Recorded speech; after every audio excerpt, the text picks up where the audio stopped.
you have proprietary portals, marketplace portals. Is there a difference between people who make portals, or is all this stuff generic and you can go with anybody? It's kind of a softball, but what's the, why would you choose to go with the Groundbreakers over Crowd Engine or Community Leader or one of the other folks? I mean, I think one thing in common is, like, I agree with you. I see a lot of clients is if you want to start your own portal, one of the main challenges is going to be marketing. It's going to be maintaining the site. It's going to be actually your work. It's a commitment, and it's more than just raising funds for you. It's more than just getting a check. And that's what most people who just want a check, they should go. There's other portals out there, or they should just go to the bank. This is like a long-term commitment to have to spend money and resources. So what we have is basically, it's a bit of a lot of things. It's a bit of CRM, it's a bit of analytics with a lot of intelligence. Tells you who's coming in, who's doing what, who's looking at what. So we give what all portals will have on the back end. We give our clients like a nicer, sort of cleaner way to look at data and act on that data. But without the proper staff, they won't be able to make sense of it, right? So that's what we give them, and we have our team is we have securities, real estate, technology. We kind of have like the whole team to actually support this, and that's why focusing on real estate makes us limits our mobility, I guess, and our market, but at the same time gives a lot of depth in understanding the market and our client. Thank you. Rishi and Realty Mogul have been very, very active. You guys are, I guess you've done about 80 transactions now, something like that, and you've got a lot more coming down the line. In terms of sponsorship and investors, which is more important? I think that's a good question. I think without an investor, you can't actually close on a deal. So that's the lifeline of your business. But subsequently, from the investor standpoint, if you can't find a good sponsor, you don't have access to deals to put your money into. So there's a very fine balance there, and most shops will agree that there's two sides of the business, and one cannot function without the other. So I think you have to place equal importance on both. Having said that, in our business, in the area that most of us are playing in, verifying the accreditation of the investors is of paramount importance, because that investor is not actually a real investor for a lot of portals if you're taking the 506C exemption. So, folks that are compliant, and I sit up here with a bunch of my colleagues, and I view some people as good competitors, and I view some people as bad competitors. In this business, who's the bad competitor? I won't say such things. Everyone's great. But in all fairness, I think that the few folks that don't place paramount importance on the verification of accreditation are going to set this entire industry back, and it's going to be a massive setback for everybody involved up here.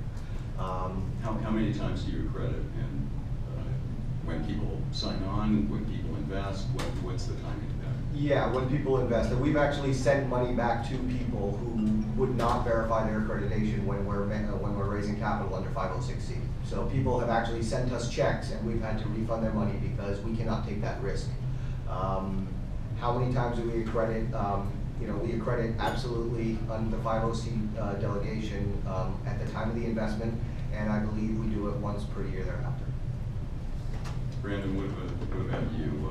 You're obviously the investors have been very important to you. You've had incredible sponsorship as well. If you go on your site, you can see all of the sponsors that are up there. It's a really nice presentation. I encourage people to do that. How are you? Is it a crowd mentality that's getting all of those investors in because you have the Silversteins and others who are big players, or is it that you're going around and talking to people? What's your strategy? How are you getting all these sponsors?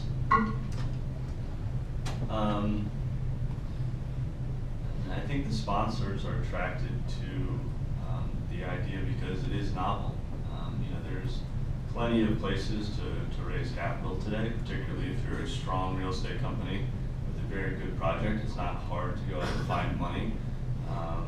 But raising money from the crowd, raising money from the retail investor, that is actually a different way about going about and raising your money. So I think that idea is what attracts them to us. As Rishi said, I mean, compliance is critical. No quality real estate company or no quality investor for that matter is going to be working with the platform unless they basically put that as first and foremost their priority. So dealing with the compliance and making sure that you're following the rules is critical. If I could just add one thing to that.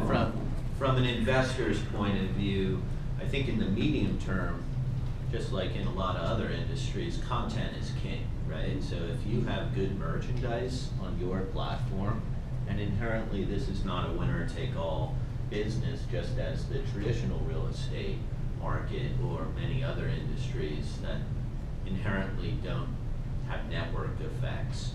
It's not a winner-take-all game, but content is king. In the early days, it's certainly hard to get investors to buy your merchandise. But one of the things that Lending Club and Crossfire are finding, for example, is right now they have more demand than they have supply, right? So they have a loan origination challenge, so getting the merchandise.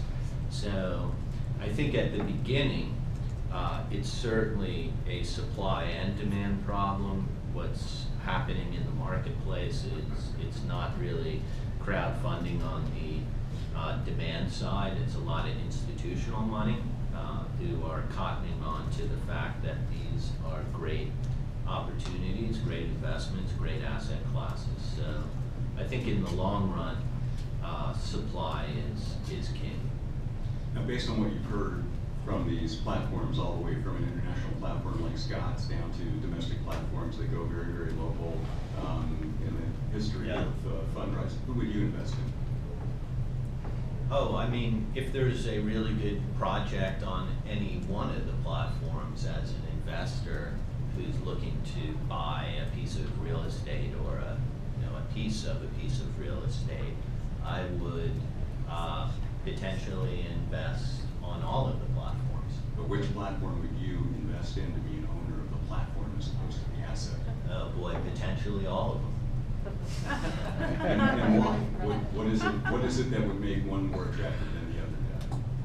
I mean, I think there's a lot of models that can be successful and will be successful. My preference is a highly curated model right now, where people do have skin in the game, whether it's the developers, portals themselves, syndicates, however you want to define it. As an investor, my dad's a doctor, who are notoriously bad investors, doctors. I want my dad, if he is going to go on the platforms, to buy into a property where somebody is going to lose money who put that property up there. That's really right what I want. So Doug, you're looking for pigs? Yeah, I'm constantly looking for pigs. We don't need to. Anyway. That's a tough term. Yeah. But that can fly. That can fly. So, for example, Adepia's platform, you take your points up front, they're short term.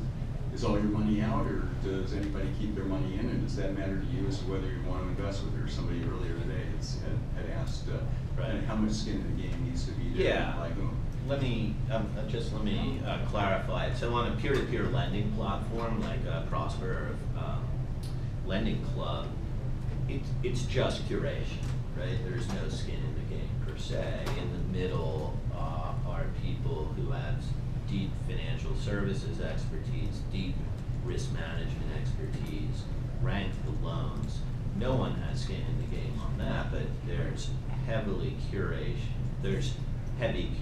of the loans, right? In real estate, it's curation plus skin in the game, from my perspective, just as let's just say an accredited investor. I believe I pass as an accredited investor, I'm not sure. After your first building, you Yeah. did. Go ahead. I just wanted to add to Doug, and in that same vein, every deal that Carlton has on their platform, every single deal, we invest side by side with our investors. So every deal that is on our platform, we have an investment of at least 10%. Doug, is the value of the investment though triggered up so that that 10% is really less than 10%? No, not at all. And we were exactly the same as well. And it's a very simple, transparent. It's in the document that I've given everyone. You can read about it because we, at the end of the day, principally we're all investors. And as an investor, whether it's your father being a doctor, my brother's a doctor, exactly the same thing. You don't want to invest with someone where they're putting in all the money and you're putting in nothing, and you take some of the upside if it works, but if it doesn't work, they take all the risk. That's real estate in New York. Well, it's real estate international actually, because what they like to do is, you arrive in America and they say, no, but I've got the sweat equity and I've got all the knowledge and I can go talk to the bank. Well, I don't care, it's my money. Do you know what I mean? And so, that's why I keep joking about the pigs thing. And I think it's essential that you have to invest next to your investor, because otherwise you don't believe in it. And we've got a philosophy even when we look at the partners. I mean, we were up in North Dakota recently, and this guy was flying in from Dickinson, and he told us how clever he was and blah, blah, blah. And long story short, when you say to the guy, well, can you even put $100,000 in? He says, no, I can't. There's two things. He's either not successful because he doesn't have $100,000 lying around, or he doesn't believe in the project and basically he's not prepared to put his money where his mouth is, and he just wants to make money off you if it works. And if it doesn't work, well, I have to fly to North Dakota at minus 10 degrees and deal with the problem and he's back in Phoenix. So I think what the two of you are saying is absolutely critical to do the long-term success. And that's why, you call it curation. I mean, if people look at it, we've got an entire process in chapter 10, on page 10 that they can look at. But I mean, we spend so much time on the curation and the due diligence because we like to believe that we treat our investors' money more closely than we treat our own money. And what would I do if it was my $1 or my $1? Well, that's what I'd expect to do for everyone else as well. Adapia, what's your view in terms of how your model is evolving and how you're funding? These are smaller loans, but are you keeping skin in the game, or are you just reinvesting it? How does your relationship work if you're not keeping skin in the game? Yeah, currently what we do, because we have a relatively small internal line that we're using, we pre-fund the loan, and then as soon as it's filled, obviously our money's out because it needs to be cycling. Going forward, as we're able to raise more internal lines of capital to do that, we probably will leave money in the loans as well. We've talked to a lot of investors, and the whole thing here is trust and a level of security, if you will, and people feel more comfortable with that. But currently, of course, we do take the risk that that loan won't get crowdfunded, and so the money could stay there the whole time until term. So that is a risk we take from the very beginning. It just so happens that all the loans have been bought out that we've put on. But going forward, that will be something that we will do. Let's talk a little bit about that notion. Rishi, you're very familiar with the capital markets and the idea that crowdfunding platforms have to get leverage. They have to find people to believe in them, especially on the debt side, to acquire loans and then syndicate them out. What's the market like out there? Is it developing, or are banks getting more comfortable with the kind of approach you're taking, or are you still going to private equity for equity slugs for that kind of takedown? There's a lot of liquidity in the market for real estate right now. Folks I speak to are working twice as hard to find deals that pencil and make sense. So from that standpoint, the capital markets are pretty efficient. Crowdfunding, and where we've found a couple of voids in the capital stack, albeit they will likely be short-lived, just because markets are dynamic and efficient, is we found hard money lending to be a void in the capital stack, 12 to 24-month transitional assets with intensive value-add components to them. We found that banks and traditional financing sources are really gun-shy from those at the moment, albeit I spoke to a number of folks today that said, people are getting pretty active in that, and that market and world may be short-lived. The other area where we found opportunities is any deal from, call it, 2 million total capitalization to $30 million capitalization. Most of the private equity funds and institutions out there, a $30 million deal doesn't really rise to that level. So then you're talking about going to smaller funds or family offices where writing north of $1 million, $2 million check is sizable. So you're really going out and syndicating equity that way, and we found that opening up a platform and opening up access to a number of these investors, or opening up access for these investors to these deals is just one avenue where we found sort of a competitive advantage, and we're exploiting that. Brandon, you had a different approach with the way that you were capitalized in the last round to provide some reserves as opposed to going out to third-party banks to get warehouse lines and things. Can you explain how you guys did that? Would you like me to explain it? Go ahead. I mean, the basic idea is that, in order to fill up quality inventory that you can then turn around and sell to your investors, you need to have capital available to you to do that. Right now, crowdfunding, as a bigger idea, is still kind of in its infancy, and most of the platforms that you see, you have a kind of best efforts approach where people post up a deal, and if investors want to take it down, they can, and if it doesn't fund, then that's that. And I think a lot of that is because people are just getting comfortable with the idea of raising money this way or investing money this way. But ultimately, that model, starts to break down because, again, if you have quality investments and you have quality investors, people aren't going to go to a just kind of we hope this funds type of approach. You need to have more substantial capital base to, again, be building an inventory so that you do have quality investments when you have investors that are looking for them. So did you fund that line with a third-party loan to take those things down, or did you do it internally? We do that internally today.